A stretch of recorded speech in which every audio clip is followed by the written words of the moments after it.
Samantala, matapos pong bahain, dinagsa ang Divisoria sa Maynila ng mga nagla-last minute shopping para sa school supplies. Yan ang unang balita ni EJ Gomez. Isa! Pesto! Isa! Dalawa! Tatlo! Diretso na! Ganito ang eksena sa Divisoria, Maynila noong kasagsagan ng matinding baha noong Huwebes. Pinagtutulungang hilahin ang isang van mula sa binahang parking lot ng mall. Lubog din sa baha ang basement ng isa pang mall.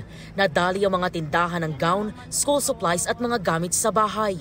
Sa mga tindahan sa labas, partikular sa Roman Street, maraming paninda raw ang nabasa at di na napakinabangan gaya ng ilang school supplies na paninda ni Fe. Kasi hindi namin na-expect na aabutin kami kasi mataas po dun eh. Kumbaga mga kulang tuhod. As in wala na po talaga. Muling utang ulit para nakakaiyak pero wala naman po tayong magawa. Di rin daw nakaligtas sa baha ang mga paninda ni Tatay Jimuel.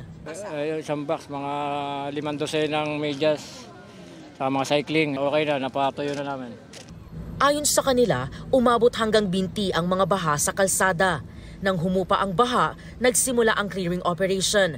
Matapos ang pagbaha at pag-uulan, bumalik ang matinding traffic sa Recto Avenue. Patunay na balik komersyo na sa Divisoria. Labas-pasok ang mga mamimili sa mga mall.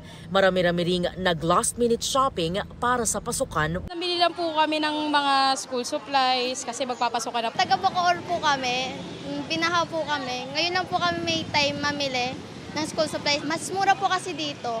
Ito ang unang balita. EJ Gomez para sa GMA Integrated News. Mga kapuso, para una ka sa mga balita, mag-subscribe sa GMA Integrated News sa YouTube. Sa mga kapuso abroad, subaybayan niyo po kami sa GMA Pinoy TV at sa www.gmanews.tv.